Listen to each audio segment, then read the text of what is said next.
Bonjour, bonjour, ici Orasam.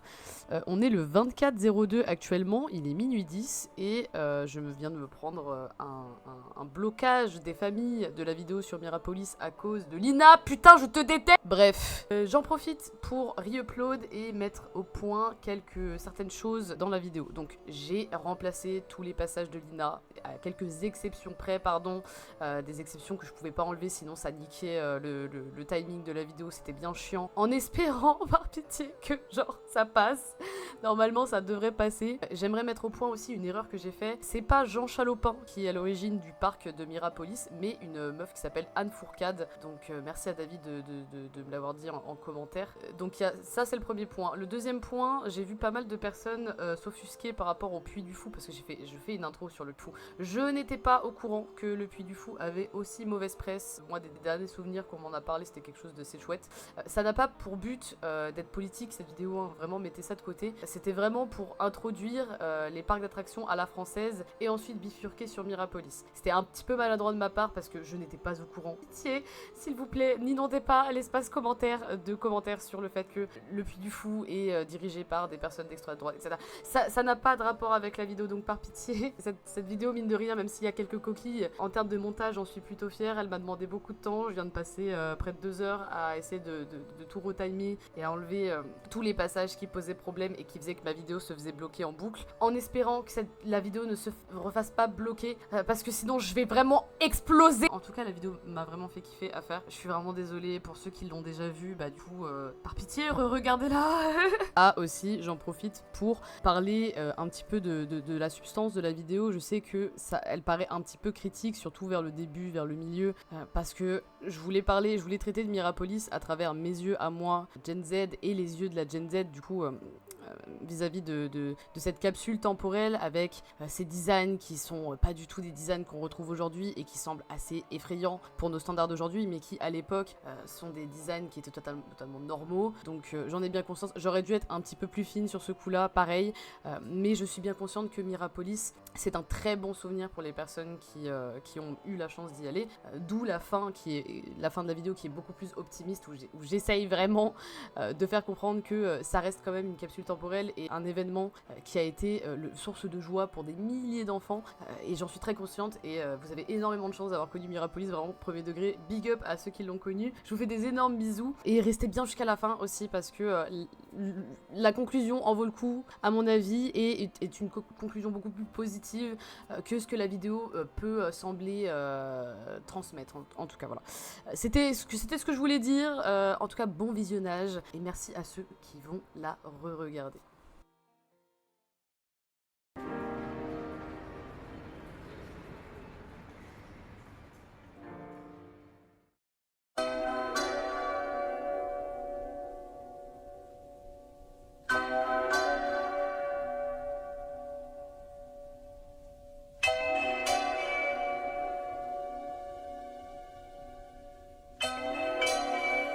Est-ce que vous êtes déjà allé au Puy du Fou ?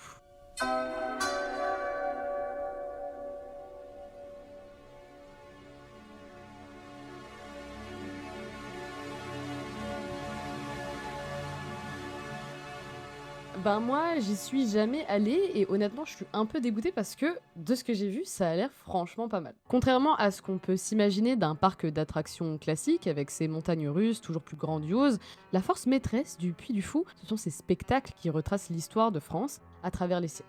Le Puy du Fou, c'est un parc créé en 1989 par un mec, un certain Philippe de Villiers, un gars très chrétien et qui est très attaché aux racines de la France, qui a notamment un gros parcours politique qu'on va pas traiter ici parce qu'on s'en fout. Parmi les shows les plus spectaculaires, on retrouve le Cygne du Triomphe, les Vikings, le Bal des oiseaux fantômes et bien sûr la Cinécénie, un spectacle nocturne géant créé déjà depuis 1978 et qui est considéré comme le plus grand spectacle du monde avec 2500 acteurs et des projections monumentales. Au fur et à mesure des années, le Puy du Fou c'est devenu une véritable référence dans le paysage culturel français, avec plus de 4 millions de personnes ayant franchi ses portes, et le titre assez prestigieux de meilleur parc du monde, ce qui pète sa mère. Mais cette réussite, autant financière que culturelle, elle est loin d'être un cas général, car tous les parcs n'ont pas connu ce même destin.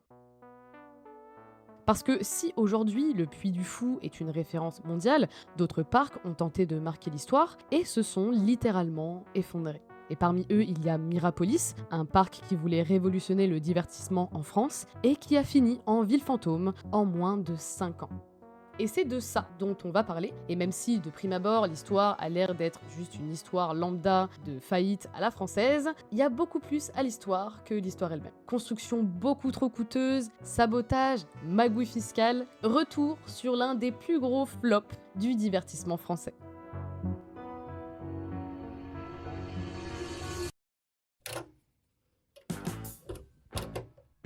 Contrairement aux autres projets de ce genre, celui de Cergy n'aura pas pour thème central une vedette de bande dessinée. Les 30 000 visiteurs attendus tous les jours découvriront plutôt un palais des merveilles, un château des sortilèges et le monde de la guerre des étoiles. Tout cela devant permettre la création de plusieurs centaines d'emplois, ce qui n'est pas le moins important. Bernard Ségara.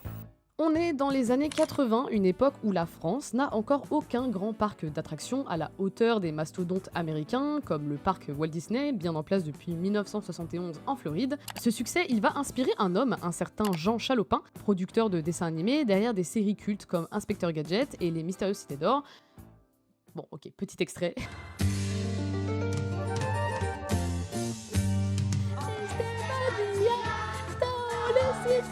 Mais cette fois-ci, il va s'attaquer à un projet beaucoup plus ambitieux. Créer le premier parc d'attractions à la française, un anti-Disneyland inspiré des grandes figures et légendes françaises. Le projet, il voit le jour à Courdimanche, près de Cergy-Pontoise, à 30 km de Paris. Il s'étale sur 55 hectares avec des attractions spectaculaires, des décors impressionnants et surtout une immense statue de Gargantua de 35 mètres de haut qui surplombe le parc.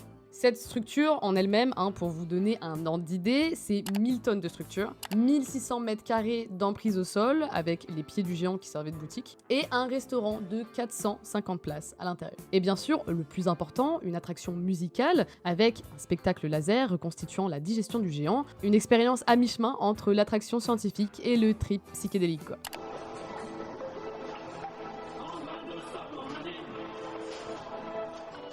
Et son prix, 10 millions de francs. En euros, avec l'inflation, aujourd'hui, on est à peu près sur environ 3 millions d'euros. C'est colossal. Et vous voyez peut-être déjà venir le problème. C'est la vitrine du parc, la construction la plus haute, perceptible à plusieurs kilomètres. Il renforce vraiment l'aura du parc, mais on en reparlera plus tard. Garde en son cœur l'image de l'ami qui viendra. On est en 1987, Mirapolis ouvre enfin ses portes, le parc le plus ambitieux de France est né, mais le rêve va vite tourner au cauchemar. Dès le début, Mirapolis, il va se heurter à des problèmes assez importants. Les attractions ne sont pas prêtes, beaucoup de manèges connaissent des pannes à répétition, d'autres sont encore en construction au moment de l'ouverture, ce qui est un peu cocasse pour un parc d'attractions. Une communication bancale aussi, Mirapolis ne parvient pas à créer une vraie hype autour du parc, et le public ne comprend pas vraiment son concept, peut-être dû en partie à ce truc énorme qui fait quand même un peu peur, enfin je dis ça, je dis rien. Et le plus vil de tous, Larry. Viens là, viens là. Un manque de diversité aussi, le parc mise tout sur son côté français, mais les visiteurs ne retrouvent pas forcément les références culturelles attendues. Et un autre très gros problème va arriver.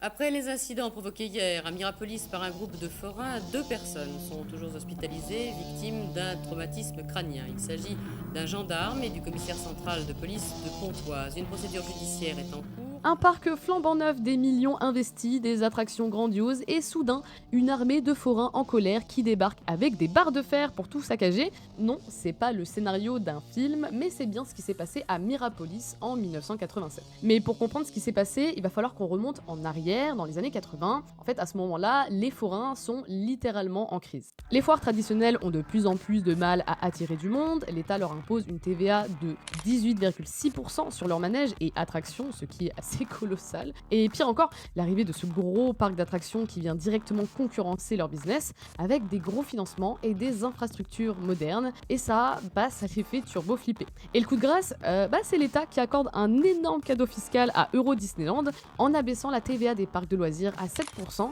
et par extension Mirapolis aussi. Et les forains, ils pètent un plomb. Pourquoi les grands parcs auraient le droit à des taux réduits alors que eux, ils payent plein pot. Et c'est là que Mirapolis va devenir leur cible, surtout la cible d'une personne, un certain Marcel Campion. Marcel Campion, il naît en 1949 à Paris. Très tôt, il se plonge dans le monde des forains, issu d'une famille de forains lui aussi. Il apprend à gérer des manèges, des attractions et des événements. C'est là qu'il forge sa réputation à la tête de la famille Campion, dans un secteur où l'argent peut être aussi volatile que les montagnes russes qu'il dirige. Campion devient rapidement l'un des forains les plus influents en France. Il crée plusieurs attractions emblématiques, mais la véritable histoire de Marcel Campion, c'est aussi celle de batailles juridiques. Dans les années 90, il est au centre d'un scandale judiciaire autour de la gestion de Mirapolis, mais on en reparlera un peu plus tard. Le 21 mai 1987, Mirapolis ouvre ses portes. 3000 visiteurs sont présents pour découvrir le premier grand parc à thème français, mais tout ne va pas se passer comme prévu.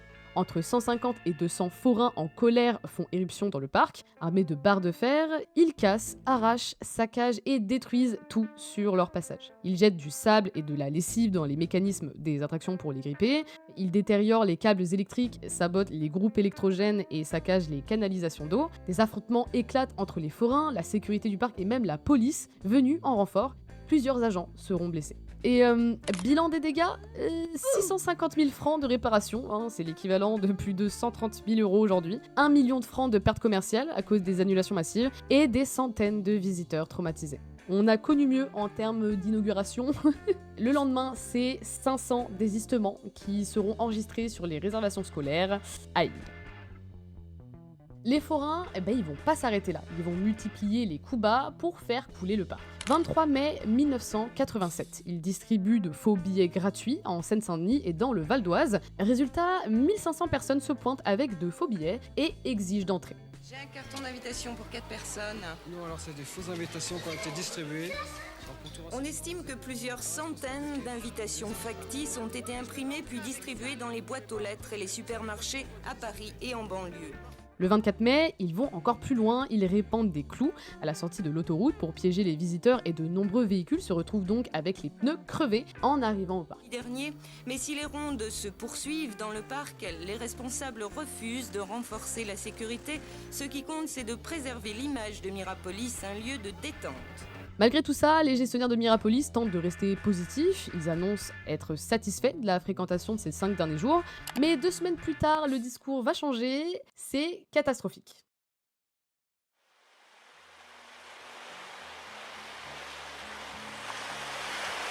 La première saison attire quand même près de 600 000 visiteurs, c'est pas mal, mais loin des objectifs initiaux qui étaient à 2,5 millions de visiteurs. On est sur moins d'un tiers du public attendu. C'est vraiment la merde. Mais bon, les propriétaires du parc, ils se débondent pas, ils croient encore au projet, de toute façon, ils ont pas le choix. Ils ont beaucoup trop misé là-dedans, ça doit marcher. Face à ce désastre, l'équipe de gestion est littéralement virée et le Club Med est appelé à la rescousse pour redresser le parc, mais le mal est déjà fait. Finalement, en septembre 1987, l'État cède, la TVA des forains passe aussi à 7%. Leur combat a payé, mais les dégâts sur le parc sont juste beaucoup trop importants. Dès sa 2e année, les choses se gâtent sévèrement. Problème numéro 1, l'argent coule à flot, mais absolument pas dans le bon sens. Le parc, il a coûté 700 millions de francs à construire, c'est l'équivalent de 150 millions d'euros aujourd'hui. Mais avec des attractions en panne et un concept qui n'arrive pas à accrocher, les gens juste ne reviennent pas. Ils ne reviennent tellement pas qu'en 1988, le déficit explose et atteint 50 millions de francs. Et au milieu de tout ça, Jean Chalopin quitte littéralement le navire, remplacé par une nouvelle équipe qui ne sait juste pas quoi faire du parc. On tente de nouvelles attractions, on mise sur des spectacles vivants, mais rien ne fonctionne vraiment. Et un autre problème majeur vient s'ajouter à la pile de merde déjà fumante. C'est génial. Dès sa création, Mirapolis a fait le choix assez risqué de voir trop grand et trop vite. Problème numéro 1, la taille. Mirapolis s'est allé sur 55 hectares, alors que les experts recommandaient entre 25 et 28 hectares maximum pour un parc en phase de lancement. Résultat, les attractions étaient trop éloignées les unes des autres, les visiteurs devaient marcher des kilomètres, ce qui a vite découragé les familles et les enfants. Problème numéro 2, le manque d'attractions. Et oui, seulement 14 attractions mécaniques et 6 autres animations pour un parc aussi immense. Le dragon des sortilèges, les seules montagnes russes du parc, étaient décevantes en comparaison avec d'autres parcs européens. On se retrouve avec des visiteurs qui souvent erraient dans le parc sans rien à faire entre 2 attractions. Genre, on dirait une mauvaise construction sur Roller Coaster Tycoon. Mirapolis, c'était aussi un énorme gouffre financier. Construit avec un budget de 500 millions de francs, dont 60% de dettes, façade mal finie, végétation quasi absente, un parc qui ressemblait plus à un terrain vague qu'à un univers féerique, quoi. Même les journalistes n'étaient pas autorisés à visiter le parc avant son ouverture, ce qui sentait déjà les problèmes. Et pire encore, pour économiser, certains projets ont été abandonnés avant même l'ouverture. Par exemple, un delphinarium de 1200 places, un monorail qui devait traverser Gargantua, et une zone futuriste appelée le voyage dans le futur. Bref, des idées ambitieuses, mais une exécution catastrophique. Alors moi c'est Olivier, j'ai 48 ans. À l'époque quand Mirapolis a ouvert j'avais 11 ans, j'habitais environ à 800 mètres du parc et j'avais donc la chance de pouvoir y aller tous les jours après l'école et pendant les vacances. En étant enfant c'était un parc qui était très grand alors qu'en fait il n'était pas si grand que ça. Parce qu'en fait la première année du coup il y avait très peu d'attractions donc fallait marcher énormément entre chaque attraction, il y avait quasiment pas de végétation parce que ça n'avait pas encore poussé donc ça accroissait cette impression de vide et de gigantisme. On dirait vraiment un ego trip de mecs qui ont voulu faire un truc beaucoup trop cher et beaucoup trop grand, sans se demander si les gens seraient premier degré intéressés. Ah, et j'en ai pas parlé aussi, mais un autre problème majeur, le prix d'entrée. Trop cher pour l'époque, surtout en France, où les parcs d'attractions n'étaient pas encore ancrés dans la culture populaire. Les tarifs ont été baissés, puis remontés, puis encore baissés. Bref, encore une preuve que la direction ne savait pas comment fixer ses prix. La concurrence qui a commencé à se développer dans ces années, les parcs à succès en Europe proposaient des prix plus bas, et ils ont fini par attirer plus de monde que Mirapolis. Le marché français, dans les années 80, n'était pas du tout habitué aux parcs à thème, pas comme aujourd'hui, et Mirapolis n'était juste pas à la hauteur. En 1987, seuls 2,5 millions de Français allaient dans un parc d'attractions, contre 34 millions en 1997. Après l'arrivée de Disneyland, les Français préféraient encore les fêtes foraines, où on ne paye pas une entrée sans savoir ce qui nous attend. Là, tu payes la blinde dans un parc immense et à moitié vide, avec des constructions qui... C'est quoi cette horreur ? Ça n'était pas l'électricien, mais Larry.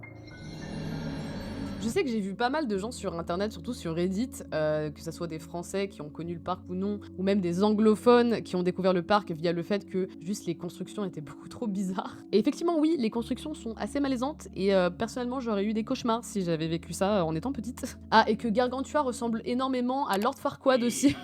Le choix de Gargantua en mascotte d'ailleurs, parlons-en. Quelle idée de merde!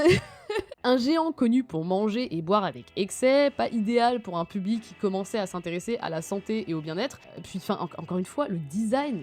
La direction a même dû laisser tomber Gargantua dans ses campagnes de pub, c'est ballot.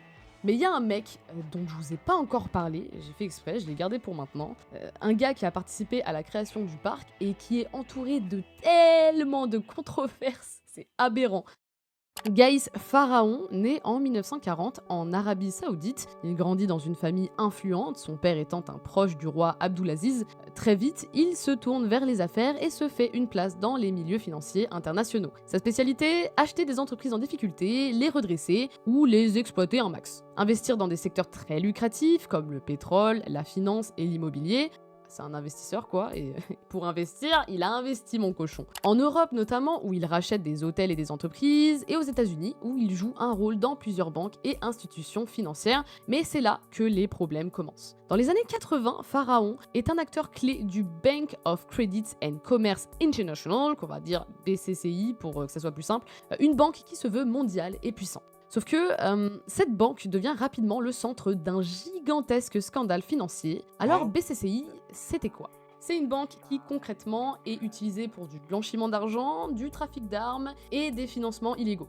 Ah, ils sont aussi impliqués dans des magouilles avec des dictateurs, des terroristes et des trafiquants de drogue. Une véritable shadow bank hors de tout contrôle des États. En 1991, la BCCI s'effondre sous le poids des accusations. C'est l'une des plus grandes faillites bancaires de l'histoire, avec plus de 20 milliards de dollars envolés dans la nature. Et Pharaon dans tout ça. Il était l'un des principaux actionnaires de BCCI, et il est accusé d'avoir utilisé cette banque pour ses propres intérêts financiers, bien au-delà de la légalité. Et c'est ainsi que Gaïs Pharaon devient l'un des criminels les plus recherchés par le FBI et Interpol. Après l'effondrement de la BCCI, Gaïs Pharaon devient un fugitif international. Il est activement recherché pour notamment 3 fois rien, fraude bancaire, blanchiment d'argent et évasion fiscale. Et pour le coup, le FBI et Interpol, ils vont un peu flop. Impossible de le retrouver, le filou, car Pharaon, c'est pas un imbécile fini, loin de là. En fait, il utilisait des sociétés écrans et des prête-noms pour masquer ses investissements, se plaçait entre différents pays qui refusaient de l'extrader, et il bénéficiait de protection diplomatique et de relations haut placées. Pendant plus de 25 ans, il échappe à toutes les tentatives d'arrestation, vivant dans le luxe entre l'Arabie Saoudite, le Liban et la Suisse. Il était invisible, mais son argent était partout.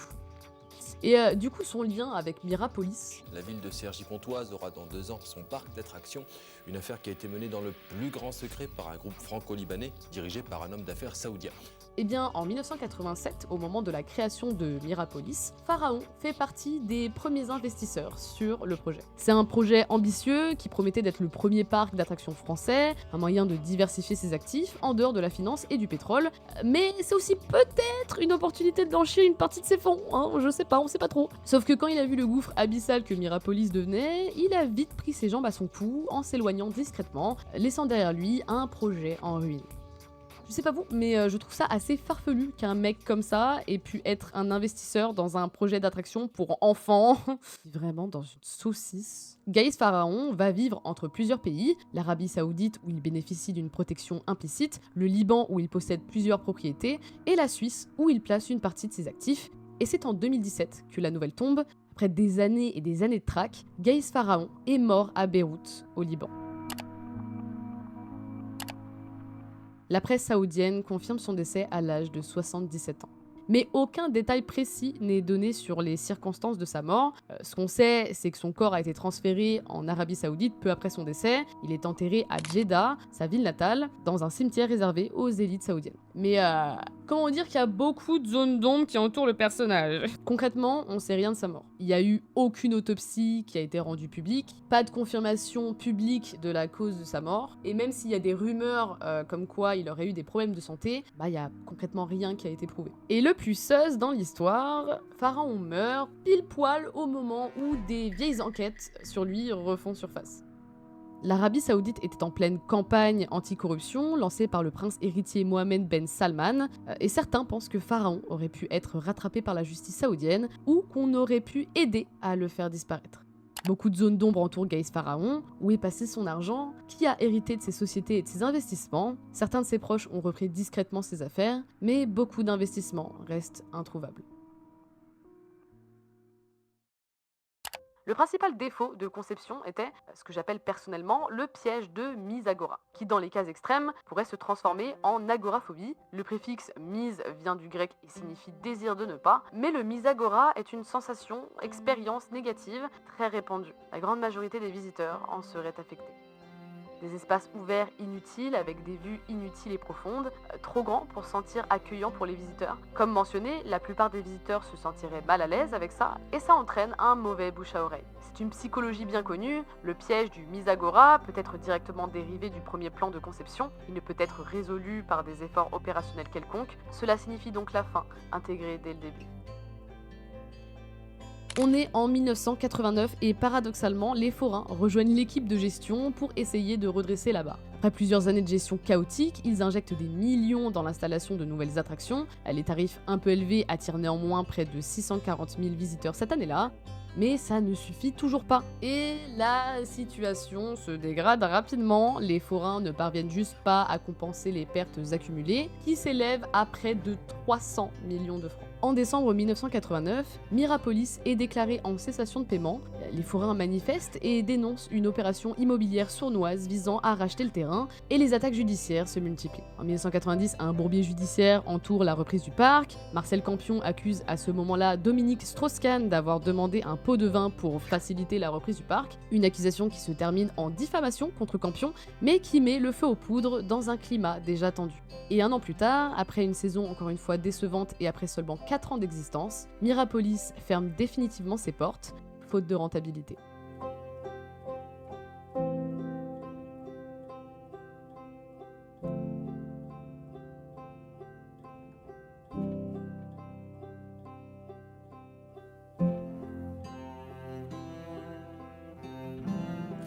toi, le géant du parc Mirapolis de Cergy-Pontoise va perdre sa tête d'ici dimanche.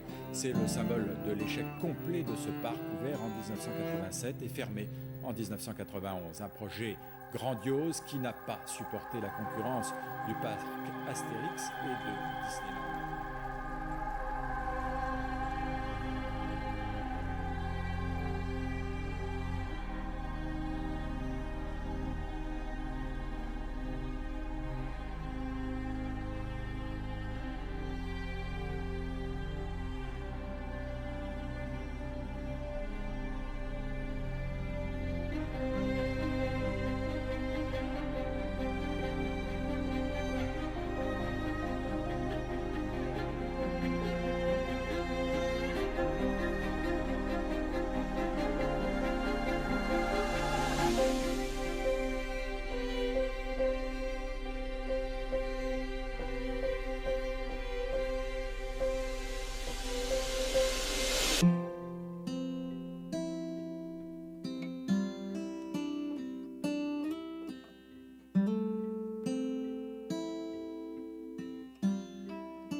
Quatre ans d'existence, c'est très peu pour un parc de cette envergure. Mirapolis, c'est vraiment un conglomérat de tout ce qu'il ne faut pas faire dans ce genre de projet.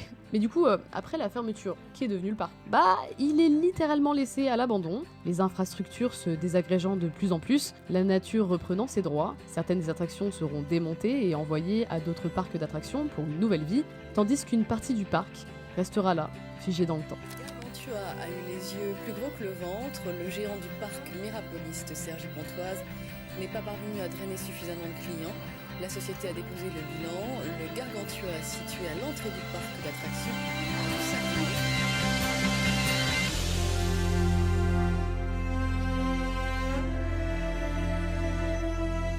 J'y croyais pas trop en fait sur le coup, parce que bon, ça faisait plusieurs années que le parc il vivotait quoi. Il n'y avait pas vraiment de grosses nouveautés, il n'y avait pas beaucoup de spectateurs, pas de visiteurs et tout ça. Donc le parc il vivotait pendant 3-4 ans et on pensait qu'il allait continuer quoi, malgré l'arrivée de Disney et d'Astérix. On pensait que le parc allait quand même à sa place et qu'il resterait dans la région quoi. Et finalement ça n'a pas été faisable faute d'entretien, faute de budget, à l'arrivée de la concurrence quoi. Il y avait beaucoup d'attractions qui étaient en panne et les espaces verts étaient plus du tout entretenus. C'était la grosse débâcle la dernière année avec l'arrivée d'Astérix et de Disney. Ça a tué le truc quoi. Et il aurait fallu investir pas mal de millions de francs pour remettre encore au bout du jour tout ça quoi.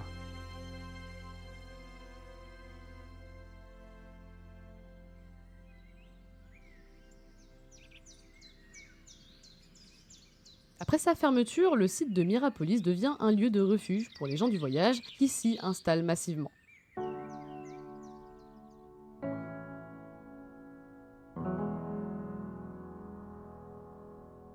Les lieux deviennent un terrain d'entraînement pour la gendarmerie, la police et même des pompiers. Une rave party se déroulera même sur le site en 2003. Le parc de Mirapolis n'est pas seulement un souvenir, mais c'est surtout un morceau de l'histoire des parcs d'attractions. Certaines attractions comme le bateau pirate ont été démontées et revendues, d'autres comme les statues de dinosaures préhistoriques ont trouvé une nouvelle vie dans des galeries d'art moderne. Le site devenu un terrain de reconversion fait l'objet de plusieurs projets. En 2016, l'idée d'un parc culturel et nature pour 2026 a émergé, intégrant même des éléments du passé du parc, mais en 2022, les choses stagnent.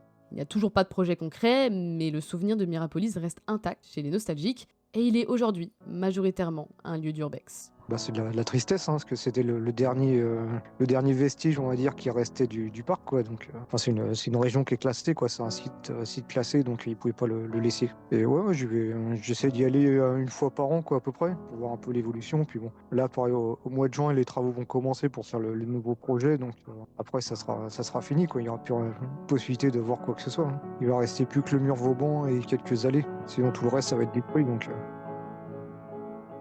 Bon, qu'est-ce qu'on peut en tirer de tout ça ? Mirapolis, c'était pas qu'un simple parc d'attractions. C'était une promesse, une tentative audacieuse de créer un lieu de magie et d'évasion en France, rivalisant avec les géants du divertissement. Mais comme un mirage, il s'est évaporé trop vite, tant plus de 30 ans après sa fermeture, son souvenir persiste. La nostalgie de Mirapolis ne vient pas seulement de ceux qui ont mis les pieds dedans, mais aussi de ceux qui en ont entendu parler, de ceux qui ont grandi avec ces légendes. C'est un symbole d'une époque où l'on croyait encore au projet démesuré, où l'on pensait qu'avec assez de volonté, on pouvait bâtir un Disneyland à la française. Mais peut-être que ce qui rend Mirapolis aussi fascinant aujourd'hui, c'est justement son échec. Parce qu'il ne s'est jamais transformé en un lieu aseptisé et formaté, parce qu'il est resté figé dans le temps, entre grandeur et décadence, comme une capsule du passé, et c'est peut-être pour ça qu'on en parle encore aujourd'hui. Regardez, par exemple, le Futuroscope et le Puy du Fou, c'était deux énormes gouffres financiers au début quand ça a été lancé, personne n'y croyait. Mais à force d'innovation et d'adaptation, ils ont fini par trouver un modèle économique viable et sont aujourd'hui rentables. Finalement, Mirapolis n'a peut-être jamais vraiment disparu. Il vit encore à travers ses rares photos, ses vestiges cachés dans d'autres parcs, et dans la mémoire de ceux qui ont eu la chance d'y aller ne serait-ce qu'une seule fois.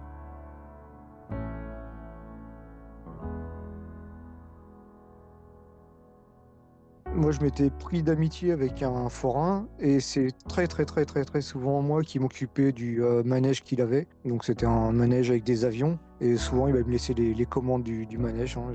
Je m'occupais de l'ouverture, de la fermeture, d'accueillir les visiteurs. Enfin, je faisais du haut de mes 14-15 ans à l'époque, je m'occupais de ça. Et c'est vraiment un souvenir que je garde précieusement. Ça fait continuer à vivre l'histoire du premier parc français, quoi. Il y a toute génération qui s'en intéresse, même des jeunes. Hein. Sur le forum, il y a des gens des fois qui s'inscrivent qui ont 11, 12, 13 ans et qui ont eu le parc tout à fait par hasard sur des urbex ou des trucs comme ça, sur YouTube, et qui viennent s'inscrire et qui s'intéressent au parc. C'est super que ça fasse continuer à vivre l'histoire de ce parc-là, quoi.